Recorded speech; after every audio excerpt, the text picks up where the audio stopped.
Friends,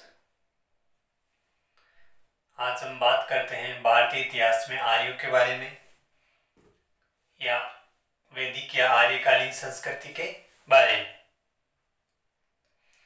अरे ये लोग कुछ तो बोलेंगे वरना जिंदा कैसे रहेंगे, दैट्स ए फैक्ट। आज हम बात कर रहे हैं वैदिक सभ्यता या आर्यकालीन संस्कृति के बारे में। देखिए, वैदिक जो लोग हैं या जो आर्यकालीन सभ्यता के जो लोग हैं, आर्य जो लोग हैं, पूर्ण तरीके से वैदिक सभ्यता से रिलेटेड माने जाते हैं, क्योंकि आर्यों ने ही वैदिक साहित्य की रचना की थी, जिसकी मुख्य भाषा है वो संस्कृत मानी जाती है। तो आर्यों द्वारा जिस सभ्यता की रचना की गई या आर्यों द्वारा जिस सभ्यता को विकसित किया गया वो कहलाती है वैदिक सभ्यता। तो आज हम बात कर रहे हैं आर्यों के बारे में। आर्य भारत में कहाँ से आए, कैसे आए, इनका कैसे भारत में प्रवेश होता है। देखिए, हम बात करते हैं आर्यों के भारत आगमन के बारे में।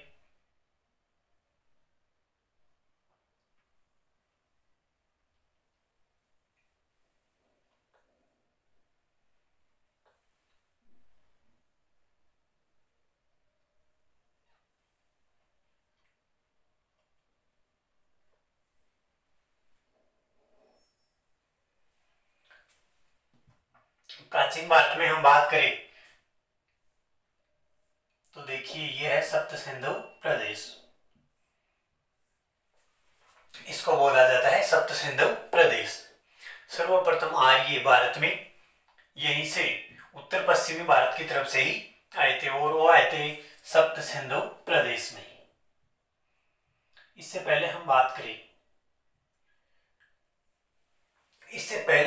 करें कि जो आर्य लोग हैं दोस्तों, उनकी उत्पत्ति कहाँ से होती है। तो अलग अलग विद्वान है वो आर्यों की उत्पत्ति के बारे में अलग अलग मत प्रस्तुत करते हैं। तो हम आर्यों के बारे में देखिए, सर्वमान्य जो मत है वो है मध्य एशिया। आर्यों को मध्य एशिया से आया हुआ मानते हैं। एक विद्वान है मैक्स मूलर महोदय। दोस्तों, ये जो मैक्स मूलर महोदय है वो आर्यों को मध्य एशिया से धीरे धीरे निरंतर भारत की ओर बढ़ते हुए मानते हैं। इनका मूल जो निवास स्थान है वो मानते हैं मध्य एशिया। फिर हम बात करें एनसीईआरटी इन्हें आल्पस पर्वत से निवासी मानती है। आल्पस पर्वत, यह है एनसीईआरटी। एनसीईआरटी के अनुसार ये आल्पस पर्वत के निवासी मानते हैं।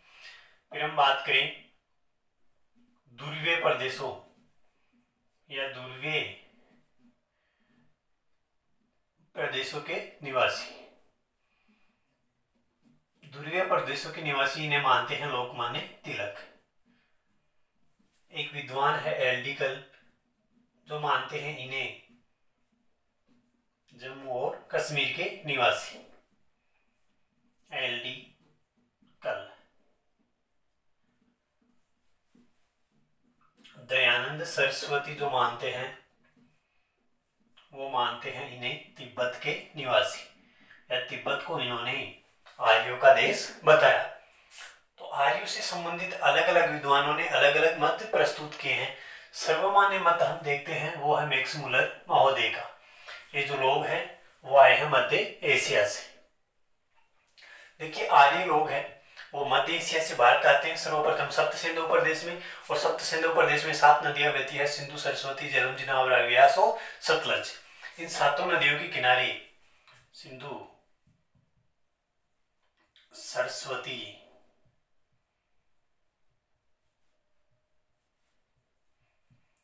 झेलम, चिनाब, रावी, व्यास और सतलज, 7 नदियां हैं वो बहती है इस क्षेत्र में। इस क्षेत्र का नाम है सप्त सिंधु प्रदेश। सिंधु, सरस्वती, झेलम, चिनाब, रावी, व्यास और सतलज। इन 7 नदियों के किनारे सर्वप्रथम आर्यों का आगमन होता है मध्य एशिया से। ये जो समय था वो था पूर्व वैदिक काल या ऋग्वैदिक काल।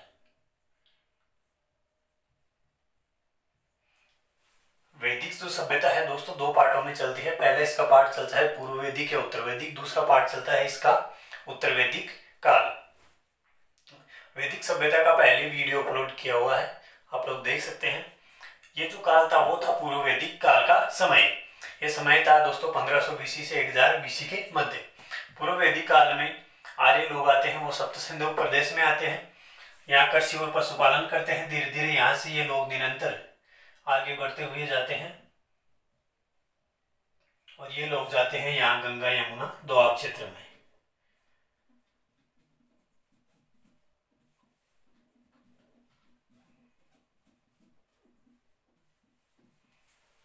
देखिए गंगा यमुना दोआब में जब आर्य प्रवेश करते हैं तो ये समय था उत्तर वैदिक काल।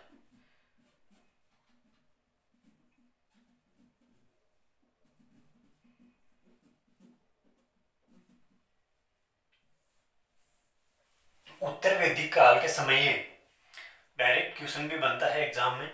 उत्तर वैदिक काल के समय आर्यों का जो मूल निवास स्थान क्षेत्र था वो था गंगा यमुना दोआब, और पूर्व वैदिक काल के समय आर्यों का जो मूल निवास स्थान क्षेत्र था दोस्तों वो थी, या वो जो स्थान था वो था सप्त सिंधु प्रदेश। तो ये हमने बात की आर्यों के भारत आगमन के बारे में और अलग अलग विद्वानों के अलग अलग मत के बारे में। अब हम बात करते हैं आर्यकालीन समाज के बारे में कि आर्यकालीन समाज या जो आर्यकालीन जो सभ्यता है वो किस पे आधारित थी। तो हम बात करें आर्यकालीन समाज के बारे में।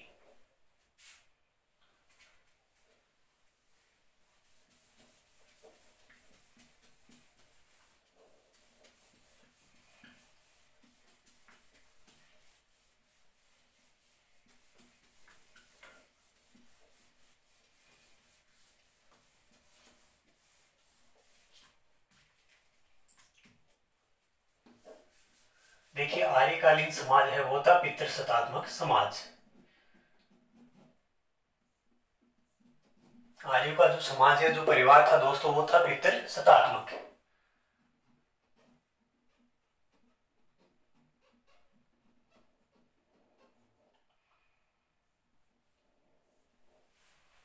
अरे पिताजी की चाल ही पूरी दादागिरी, इस कारण यहाँ इस सभ्यता को कहा गया पितृसत्तात्मक। देखिए हड़प्पा जो सभ्यता है वो थी मातृ सत्तात्मक सभ्यता, वहां मातृ देवी की मूर्तियां हमें यहाँ से प्राप्त होती है। बल्कि जो वैदिक सभ्यता है जो आर्यकालीन समाज है वो था पितृसत्तात्मक समाज। यहाँ हम बात करें समाज की सबसे छोटी जो इकाई थी वो होती थी कुल, और कुल का एक मुखिया होता था जिसको कहा जाता था कुलूप। देखिए जो कुलूप है वो कुल का मुखिया कहलाता था। समाज की सबसे छोटी इकाई होती थी वो कहलाती थी कुल, और कुल का जो मुखिया है वो कहलाता था कुल। परिवार की हमने बात की। नेक्स्ट हम बात करें आर्यकालीन शिक्षा और आर्यकालीन लोगों की जो पूजा प्रवृत्ति है या जो उपासना की प्रवृत्ति है। देखिए आर्यकालीन लोग हैं वो सर्वाधिक पूजा करते थे और इनका प्रिय देव था इंद्र। इसको पूरा बेथा की संज्ञा दी गई थी पुराणों में, पूरा बेथा। ये लोग सर्वाधिक उपासना करते थे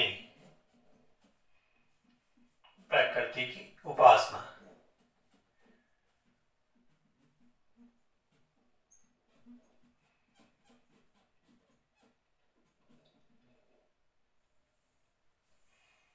यहां देखिए वैदिक आर्य थे वो जिस चीज की पूजा या उपासना करते थे वो थी प्रकृति।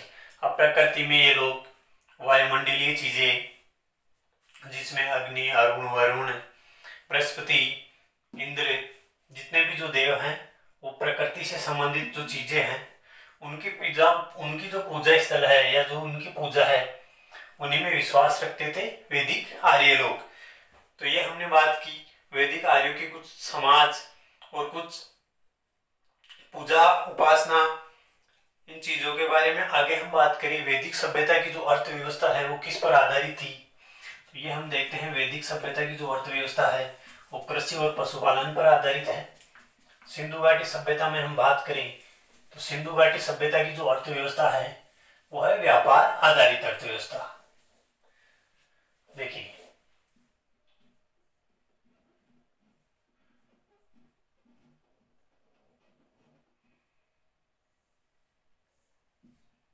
यहाँ जो अर्थव्यवस्था है वो है कृषि व पशुपालन।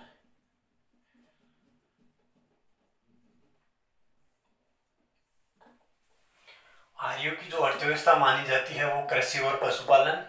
सिंधु घाटी सभ्यता की जो लोगों की अर्थव्यवस्था मानी गई है वो है व्यापार करना। यहाँ इनका सर्वाधिक प्रिय पशु आता है वो है घोड़ा। दूसरे नंबर पे गाय। गाय के लोग अदन्य श्रेणी में रखते थे।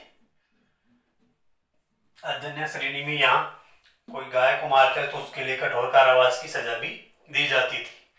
तो ये देखा हमने इनकी अर्थव्यवस्था के बारे में। इनका एक पेय रस था, पेय पदार्थ था, उसको बोला गया सोम रस। आर्य लोग सोम रस का पाचन करते थे या सेवन करते थे। अब हम बात करें आर्यकालीन कुछ प्रशासनिक इकाइयों के बारे में। तो हम देखते हैं आर्यकालीन प्रशासनिक जो इकाइयां हैं वो है सभा, समिति और विद्वत। 3 प्रकार की यहाँ प्रशासनिक इकाइयां हैं आर्यकालीन सभ्यता में या वैदिक सभ्यता में। देखिए सभा, एक है समिति,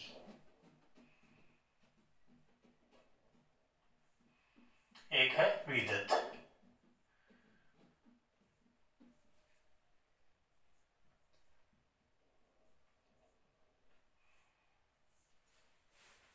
आर्यकालीन जो प्रशासन है वो 3 भागों में है, सभा, समिति और विद्वत।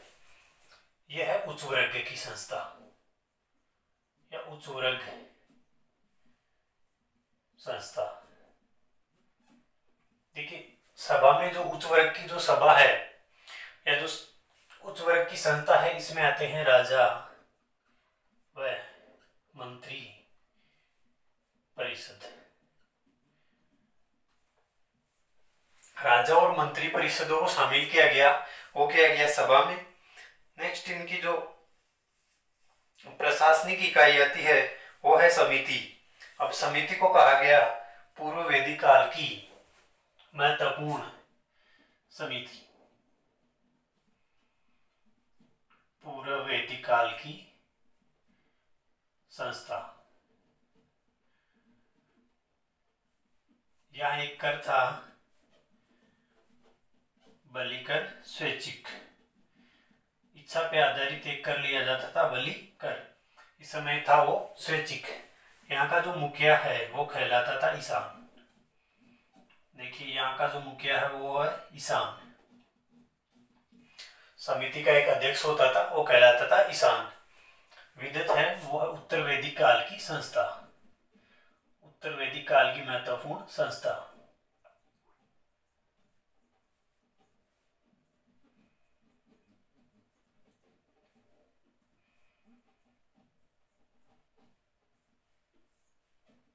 यहाँ पे बलि कर है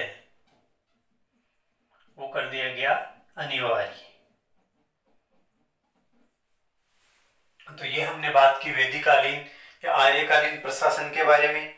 इनकी प्रशासनिक इकाइयां वो 3 भागों में चलती है, सभा, समिति और विद्वत। तो सभा में हमने देखा कि सभा है वो उच्च वर्ग की संस्था है। आर्यों में जो सभा है वो उच्च वर्ग की संस्था है, यहाँ राजा और मंत्री परिषद रहते हैं। समिति है, समिति की बात करें तो समिति दोस्तों पूर्व वैदिक काल की संस्था है।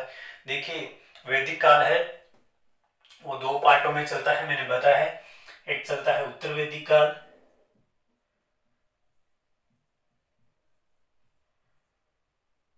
पहला चलता है पूर्व वैदिक काल।